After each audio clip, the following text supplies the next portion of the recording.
അസ്സലാമു അലൈക്കും വറഹ്മത്തുള്ളാഹി തആല വബറകാതുഹു.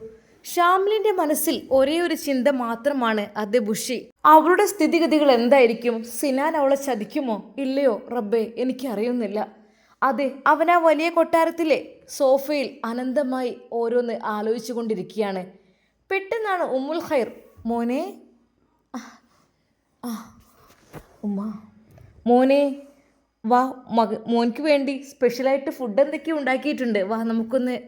ഉമ്മ, ഇപ്പം കഴിച്ചതല്ലേ ഉള്ളൂ. അല്ല മോനെ, ഇത് ഹെവി ഫുഡൊന്നുമല്ല, സിമ്പിളായിട്ട്. അതായത് ഇവിടെ അറബികളുടെ ഇടയിൽ സ്പെഷ്യലായിട്ട് ഗസ്റ്റുകളൊക്കെ വരുമ്പോഴേ പ്രത്യേകമായിട്ടുണ്ടാക്കുന്ന ഒരു ടൈപ്സ് ഫുഡാണ്. മോന് വാ, മോൻ കഴിക്കാൻ വാ.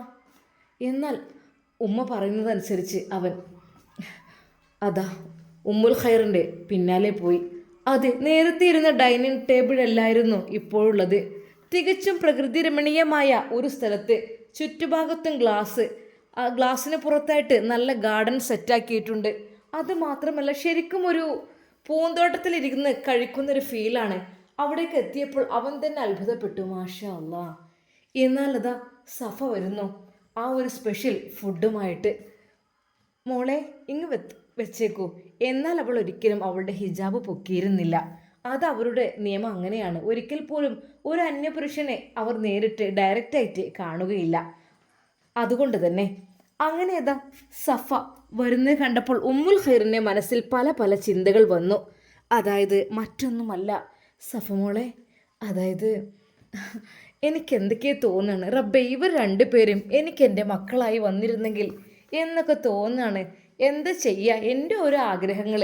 അതായത് ഞാനെന്ന് വെച്ചാൽ എനിക്ക് മക്കളും എൻ്റെ കുടുംബം ഒന്നും ഇല്ലല്ലോ. എൻ്റെ ജീവിതം ഇങ്ങനെ പാഴായി പോവല്ലേ. പക്ഷേ എന്നാലും ഞാനും ഒരു ഉമ്മയാകാൻ ഒരുപാട് കൊതിച്ചതായിരുന്നു. അത് നടന്നില്ല.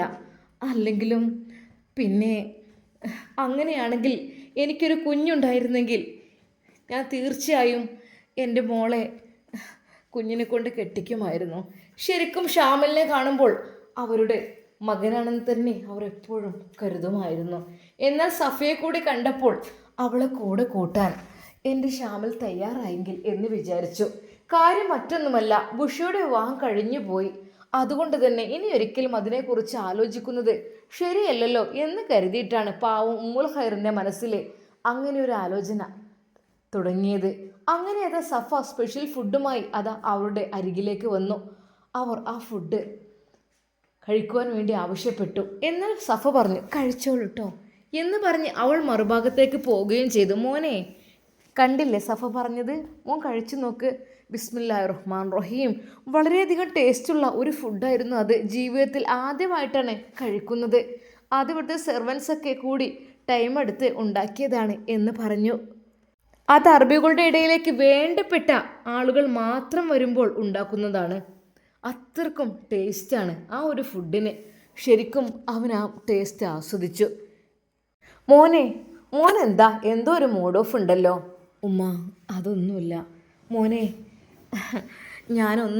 ഞാനെന്തേ പറഞ്ഞിട്ടുണ്ടെങ്കിൽ മോന് എന്നോട് ക്ഷമിക്കണം കേട്ടോ. ഉമ്മയുടെ ആഗ്രഹം കൊണ്ട് പറഞ്ഞതാണ്. അതായത് ഇനി മറ്റതിനെ കുറിച്ച് ചിന്തിക്കണോ മോനെ? അവൾ വേറെ ഭർത്താവിൻ്റെ കൂടെ ജീവിക്കല്ലേ, ഇനിയും നമ്മൾ അവളെ ബുദ്ധിമുട്ടിക്കണോ? ഉമ്മ, അവൾ ഒരു ഭർത്താവിൻ്റെ കൂടെ ജീവിക്കുകയാണെങ്കിലും കൂടിയിട്ട് ഒരിക്കൽ പോലും അവൾ പൂർണ്ണമല്ല ഉമ്മ. അവളുടെ ജീവിതം അവൾ ആരൊക്കെയോ ഏതൊക്കെയോ കഴുകന്മാർ കൊത്തിയെടുക്കുവാൻ വേണ്ടി ശ്രമിക്കുകയാണുമ്മ.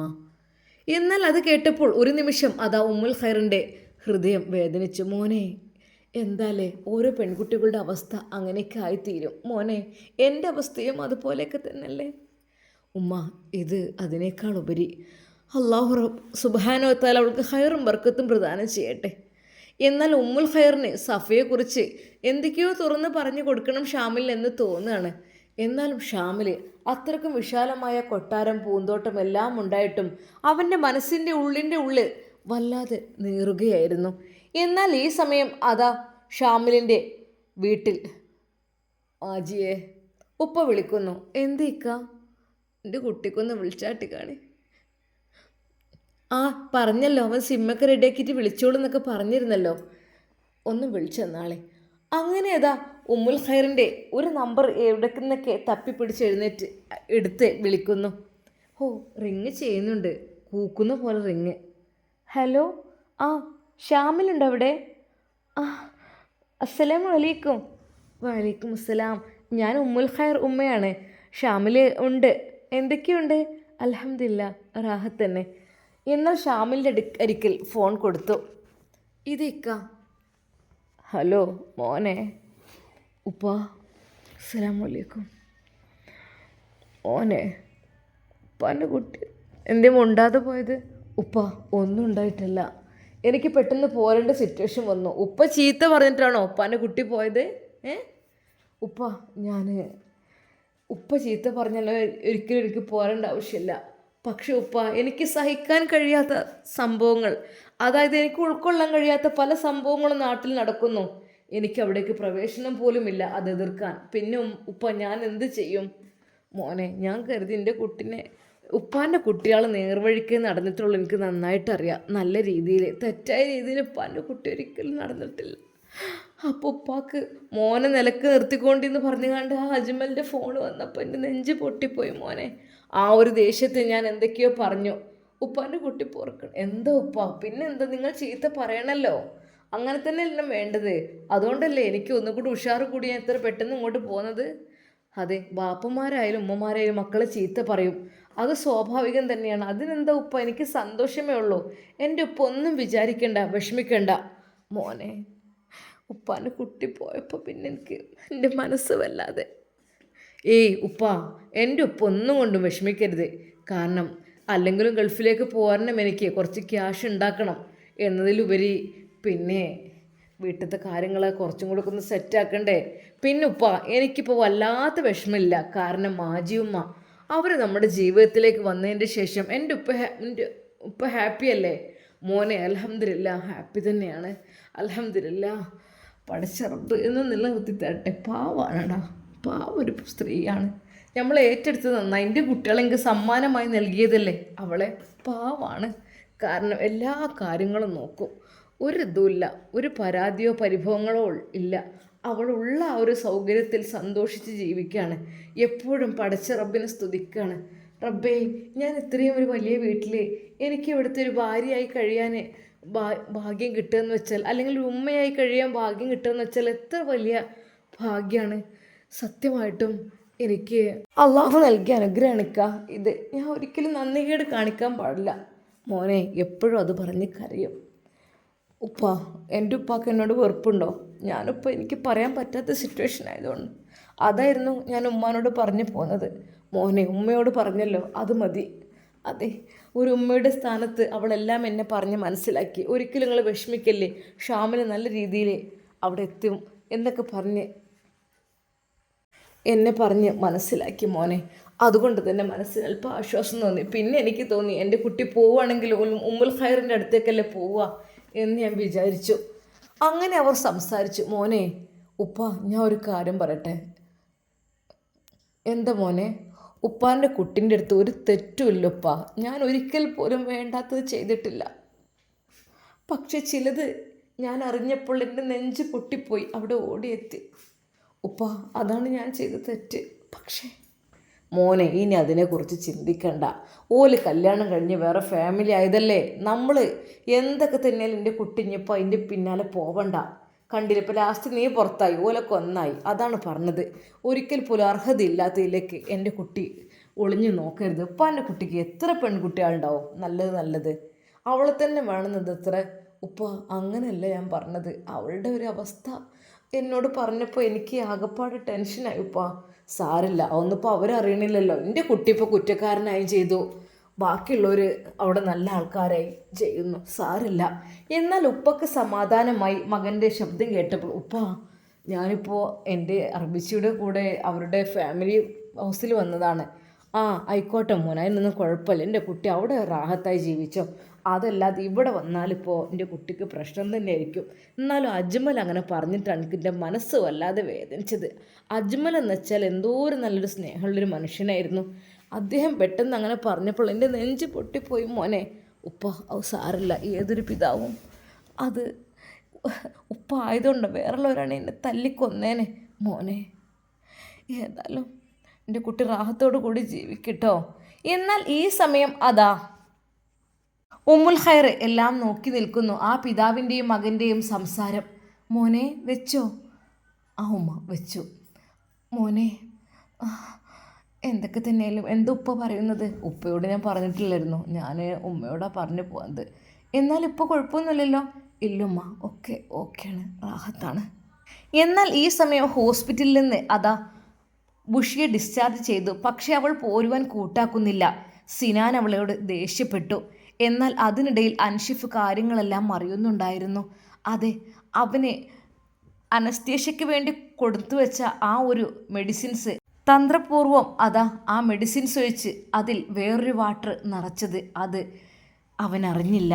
എന്നാൽ എല്ലാം അറിഞ്ഞു അൻഷിഫിന് ചതികളെല്ലാം മനസ്സിലായി. തൻ്റെ കൂട്ടുകാരൻ, തൻ്റെ ജീവനതുല്യം സ്നേഹിച്ച സിനാൻ തന്നെ ഇത്രമാത്രം ചതിക്കുമെന്ന് ഒരിക്കൽ പോലും വിചാരിച്ചില്ല.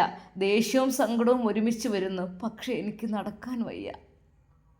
എൻ്റെ അരക്ക് താഴോട്ട് എനിക്ക് നടക്കാൻ കഴിയുന്നില്ല. അല്ല എങ്കിൽ ഞാൻ സത്യം പറഞ്ഞാൽ അൻഷിഫ് കണ്ണീരൊഴുക്കുകയായിരുന്നു.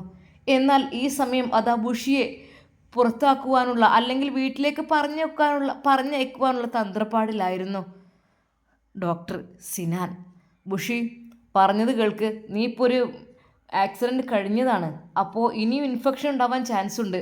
ഒരിക്കൽ പോലും നീ ഇവിടെ നിൽക്കരുത്, വേഗം പോകണം. ഈ ഹോസ്പിറ്റലിൽ അങ്ങനെ ഡിസ്ചാർജ് ചെയ്ത രോഗികളെ നിർത്താൻ പാടില്ല. എന്നാൽ ഒരു നിമിഷം അവൾ ചോദിച്ചു, അപ്പോൾ അൻഷിഫിൻ്റെ അടുത്ത് ആരാ? അൻഷിഫിന് കൂട്ടിരിക്കാൻ ആരാ? ഞാനുണ്ടല്ലോ, പിന്നെ എന്തിനാ? വേറെ ഒരുപാട് ആളൊന്നും വേണ്ട, എൻ്റെ കൂട്ടുകാരനാണ് അൻഷിഫ്. അവന് ഞാൻ വേണ്ട പോലെ നോക്കിക്കൊണ്ട്, അല്ലാതെ നിങ്ങളൊന്നും ഇതിൽ ഇടപെടണ്ട.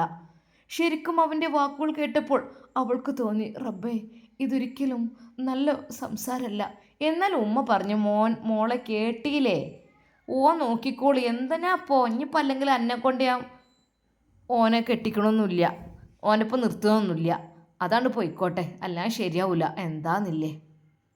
ഉമ്മങ്ങൾ എന്തേ പറയണത്? ആ കിടക്കണ എൻ്റെ ഭർത്താവാണ്. ആ ഒരു ഓർമ്മ നിങ്ങൾക്കുണ്ടോ?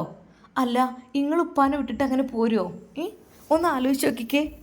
ഉപ്പാക്ക് സുഖമില്ലാത്ത അവസ്ഥ, ആ അവസ്ഥയിൽ നിന്ന് ഇങ്ങനെ ഉമ്മക്ക് പോരാൻ കഴിയുമോ? ഞാനൊരു ഭാര്യയല്ലേ ഉമ്മ? ഭാര്യ? ഞാൻ പറയണില്ല ഇനി ഉമ്മ വാക്കിന് ഉച്ചരിക്കരുത്. എപ്പോഴും ഉമ്മ കഴിവ് കെട്ടവെന്ന് പറഞ്ഞ് കേട്ട് മടുത്തു. ഉമ്മ, അതൊക്കെ പഠിച്ചവനാണ് തീരുമാനിക്കുക, മക്കളുണ്ടാകുന്നതുമില്ലാത്തതൊക്കെ എന്ന് കരുതിയിട്ട് അദ്ദേഹത്തെ ഉപേക്ഷിക്കാൻ എനിക്ക് കഴിയില്ലുമ്മ. അദ്ദേഹം പാവമാണുമ്മ. പാവം എന്താ, നല്ല ചുണക്കുട്ടിയാക്കണം സിനാന്. ഓനങ്ങോട്ട് ആക്കിയാൽ പോരെ? എന്തിനാണിപ്പോൾ ആ ഉഷാറില്ലാത്ത അതിനും വെച്ച് നടക്കണേ? അല്ലാത്തൊരു പുതുമ. അല്ല, എന്ത് തേങ്ങക്കടിയോ എൻ്റെ കൂടെ ജീവിക്കണം? എനിക്ക് കുട്ടികളുണ്ടാവോ, മക്കളുണ്ടാവോ, എന്തെങ്കിലും ഉണ്ടാവോ? ഈ ഒന്ന് ആലോചിച്ച് നോക്കിക്കേ, ഒന്ന് ചിന്തിച്ച് നോക്കി നോക്ക് പെണ്ണെ. നിനക്ക് ജീവിതം വേണ്ട, നല്ലൊരു ജീവിതം. ഉമ്മ, മക്കളില്ലാന്ന് വിചാരിച്ച്, ഭർത്താവിന് കഴിവില്ലെന്ന് വിചാരിച്ച് ഉപേക്ഷിക്കാൻ പാടുണ്ടോ? ഒരു പക്ഷേ എനിക്കാണെങ്കിൽ ആ ഒരു ഗതി വന്നിട്ടുണ്ടാകുക. എനിക്കാണെങ്കിൽ അങ്ങനെ ഒരു അവസ്ഥ, എൻ്റെ ഭർത്താവ് ഉപേക്ഷിച്ച് പോയാൽ എനിക്ക് എത്ര സങ്കടം ഉണ്ടാവും. ബുഷി, എന്നോട് പറഞ്ഞതൊന്ന് മനസ്സിലാക്ക്. നിൻ്റെ നന്മക്ക് വേണ്ടിയിട്ടാണ് ഇതൊക്കെ പറയുന്നത്. ഓനെ നോക്കാൻ നിൽക്കല, നമുക്ക് പോവാ, വേഗം വാ. ഉമ്മ, ഞാൻ വരൂല, ഒരിക്കലും ഞാൻ വരൂലമ്മ. ഭർത്താവിനെ വിട്ട് എനിക്ക് വരാനാവില്ല. അവളുടെ ഒരു ഭർത്താവ് എന്താന്നില്ല, ഏത് സമയവും ഭർത്താവ് എന്നുള്ള ചിന്ത മാത്രം. ഉമ്മ, അൻഷിഫ്ക്ക് പാവാണ്. അദ്ദേഹത്തിൻ്റെ ജീവിതം അങ്ങനെയാക്കി തീർത്തത് ഒരിക്കലും ആരുമല്ല, അത് പടച്ചറബിൻ്റെ തീരുമാനമായിരിക്കും. ഒരു പക്ഷേ അദ്ദേഹം ജീവിതത്തിലേക്ക് നല്ല രീതിയിൽ തിരിച്ചു വന്നാലോ എന്ന് ഞാൻ എപ്പോഴും ആലോചിച്ചിട്ടുണ്ട്, അതിനുവേണ്ടി പ്രാർത്ഥിച്ചിട്ടുണ്ട്. ആ കഴിവ് ഉമ്മ വേണ്ട, പ്ലീസ്, ഇനി അത് പറയരുത്. പഠിച്ചോൻ കേൾക്കുന്നുണ്ട്. നമുക്ക് എങ്ങനെയൊക്കെ സ്ഥിതിഗതികൾ വരാൻ പറ്റും ഒന്നും നമുക്ക് പറയാൻ പറ്റൂല, എങ്ങനെയൊക്കെ വരാമെന്ന്. എപ്പോഴും നിങ്ങൾ കഴിവ് കെട്ടവനെന്ന് പറഞ്ഞ അദ്ദേഹത്തെ. മോളെ, ഞാൻ നല്ല രീതിയിൽ പറയാണ്, നിനക്ക് നല്ലൊരു ജീവിതം വേണ്ടേ? സിനാനുണ്ടല്ലോ, നല്ല ഡോക്ടറാണ്, ഡോക്ടർ സിനാൻ, നല്ല ഉഷാറുള്ള ആൾ. അവനുണ്ടാവുമ്പോൾ പിന്നെ ഇപ്പം എന്തിനാ നീ പേടിക്കേണ്ട ആവശ്യം? ഉമ്മ, എനിക്ക് സിനാൻ ഇഷ്ടമല്ല. അതെന്താടി? അവൻ എന്തൊരു കുറവ്? മൊഞ്ചില്ലേ? നല്ല ഹൈറ്റും വെയിറ്റും ഉണ്ട്, നല്ല വിദ്യാഭ്യാസം ഉണ്ട്, എല്ലാം ഒത്തിണങ്ങിയൊരു ആളാണ് അവന്. എന്നിട്ടെന്താ, അവന് വേണ്ടേ? വേണ്ട ഉമ്മ, ഒരിക്കൽ പോലും സിനാന് ഞാൻ വിവാഹം കഴിക്കില്ല. അതും പറഞ്ഞ് അവിടെ നിന്നോ, പിന്നെ മോങ്ങിയിട്ട് കാര്യം ഉണ്ടാവില്ല. എന്താന്നില്ലേ ഉമ്മ, എന്താ നിനക്ക് ഇനി എന്തെങ്കിലും പറയാണ്ടോ? ഇനി ഒന്നും കൂടി കാണുന്നുണ്ട് എൻ്റെ ഹസ്ബൻഡിനെ വേഗം പോയി കണ്ടോ, ഒരു പ്രാവശ്യം കൂടെ, ഒറ്റ പ്രാവശ്യം അവസാനമായിട്ട്. മനസ്സിലായില്ല, പിന്നെ പറ്റൂല കേട്ടോ. പിന്നെ എന്നെക്കൊണ്ട് കഴിയൂല ഇവിടെ ഇങ്ങനെ കെട്ടിത്തിരിഞ്ഞ് നിൽക്കാൻ, എനിക്ക് പോകണം. എന്താണെന്നല്ലേ? ഉമ്മ പോയിക്കോളി, ഞാൻ നിന്നോളാം. നിന്ന് തരാം ഞാൻ, എന്നിട്ട് വേണം എനിക്ക്. എന്നെ അവനെ കുറ്റം പറയും കഴിഞ്ഞിട്ട് പിന്നെ ഇജ്ജും സിനാനും ഒറ്റക്കായി കഴിഞ്ഞാലോ, എന്തെങ്കിലുമൊക്കെ സംഭവിച്ചാലോ, അതെനിക്ക് പ്രശ്നമല്ലേ? ഉമ്മ, ഞാൻ അങ്ങനെ ഒരിക്കൽ പോലും അങ്ങനെയൊക്കെ തന്നെ പറയൂ, പിന്നെ എടുത്തുന്നാവോ. ഉമ്മ അവളോട് ദേഷ്യപ്പെട്ടു. ഇങ്ങനെ ഒരു മോളെ പ്രസവിക്കണേക്കാളും നല്ലത് എന്താന്നില്ലേ ഉമ്മ, അൻഷിഫ്ക്ക് എൻ്റെ ഭർത്താവാണ്, അതുകൊണ്ട് അദ്ദേഹത്തെ നോക്കൽ എൻ്റെ കടമയാണ്. ഒരു പക്ഷേ ഞാൻ അദ്ദേഹത്തെ ഇട്ടെറിഞ്ഞ് പോകുന്നത് അത് എനിക്ക് വീട്ടിൽ മനസ്സമാധാനം ഉണ്ടാവും നിൽക്കാൻ. എന്തായാലും വേണ്ടില്ല, അവനോട് പറയേണ്ടി വേഗം പോയി പറഞ്ഞു വാ. അങ്ങനെയതാ തൻ്റെ പ്രിയപ്പെട്ട ഭർത്താവിനെ അവസാനമായി ഒരു നോക്ക് കാണുവാൻ വേണ്ടിയിട്ട് അവൾ അങ്ങോട്ട് ചെല്ലുന്നു. എന്നാൽ അവിടെ സിനാൻ ഉണ്ടായിരുന്നു.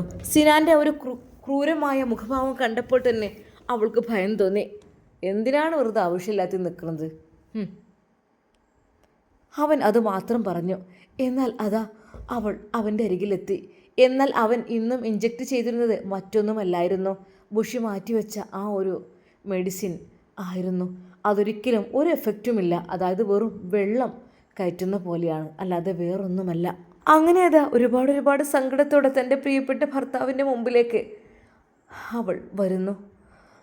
ഒരു നിമിഷം അദ്ദേഹത്തിൻ്റെ കൈകൾ അവളൊന്ന് സ്പർശിച്ചു. ആ സ്പർശനത്തിൽ അതാ ബുഷിയുടെ ഭർത്താവ് കണ്ണുകൾ തുറന്നു. ബുഷി, ഇക്ക പിന്നെ മെഡിസിൻസ് വെച്ചു. 1 മണിക്കൂറായി. അവൻ്റെ വിചാരം ഞാനത് മയക്കത്തിലാണെന്നാണ്. തൽക്കാലം അങ്ങനെ നിൽക്കട്ടെ.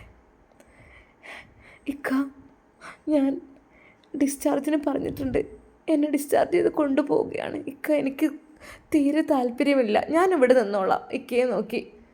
ഓഷി, നീ പോയിക്കോ, നീ ഇവിടെ നിന്നിട്ട് എന്താ, എനിക്ക് സമാധാനം ഉണ്ടാവില്ല. നിൻ്റെ ഉമ്മ കൂടി പോയി കഴിഞ്ഞാൽ സിനാന് നിന്നെ ഒറ്റയ്ക്ക് കിട്ടുമ്പോൾ എന്തെങ്കിലുമൊക്കെ ഉപദ്രവിക്കും.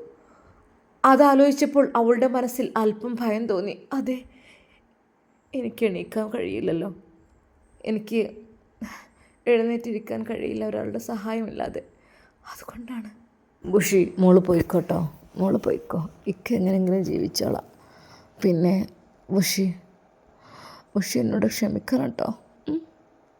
ബുഷി എന്നോട് ക്ഷമിക്കണം. ഒരിക്കലും ഞാനായിരുന്നില്ല ഇങ്ങനൊരു വിവാഹത്തിന് കൂട്ടാക്കിയത്. അത് ഉമ്മയുടെ ആഗ്രഹമായിരുന്നു. ഉമ്മക്ക് അത്രയ്ക്കും ഇഷ്ടമാണ്. ഉമ്മ പറയും, മോനെ എങ്ങനെയെങ്കിലും പഠിച്ചോ കുട്ടികളൊക്കെ നമുക്ക് തരും. ഉമ്മക്ക് കാണാൻ കൊതിയായിട്ടാണ് എൻ്റെ കുട്ടിയുടെ കൂടെ ഒരു പെണ്ണ്, എൻ്റെ കുട്ടിയെ നോക്കാനൊരാൾ, ഞാൻ മരിച്ചു കഴിഞ്ഞാലും എൻ്റെ കുട്ടിക്കൊരാൾ വേണ്ടേ എന്നതായിരുന്നു എൻ്റെ ഉമ്മ പറഞ്ഞത്. പാവം എൻ്റെ ഉമ്മ. സാരല്ലിക്ക, അതെ ഞാൻ ഉണ്ടാവും നിങ്ങളുടെ കൂടെ. എന്നാൽ ആ നിമിഷം തന്നെ അതാ അൻഷിഫ് അവളെ കൈകൾ കൊണ്ട് നെഞ്ചോട് ചേർക്കുന്നു. അതെ, അൻഷിഫിന് അരയ്ക്ക് താഴോട്ടുള്ള ചില ഭാഗങ്ങളിലെല്ലാം നല്ല രീതിയിൽ പരിക്ക് പറ്റിയിട്ടുണ്ട്. അതുകൊണ്ട് തന്നെ ഇനിയൊരു ഓപ്പറേഷൻ കൂടി വേണ്ടി വരും. എങ്കിൽ മാത്രമേ നല്ല രീതിയിലൊന്ന് ഒക്കെ റെഡിയാവുകയുള്ളൂ. ബുഷി, ഇക്കാൻ്റെ കുട്ടി പോയിക്കോളിട്ടോ. ഒരു പക്ഷേ ഇക്ക ഈ ലോകത്തോട് വിട പറഞ്ഞു പോവുകയാണെങ്കിൽ എനിക്ക് വേണ്ടി പ്രാർത്ഥിക്കുമല്ലോ.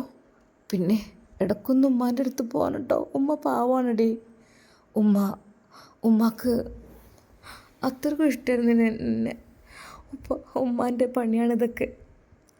എനിക്കേതായാലും ഇക്ക, നിങ്ങൾ കരയല്ലേ. അതെ, നിങ്ങളെ ജീവിതത്തിലേക്ക് ഞാൻ പിടിച്ചു കൊണ്ടുവരും. ഒരിക്കൽ പോലും നിങ്ങളെ ഞാൻ വെറുക്കില്ല. ബുഷി, ഞാൻ നിന്നോട് എന്തൊക്കെയോ ചെയ്തുല്ലേ, അതൊക്കെ സിനാൻ്റെ പണിയാടി.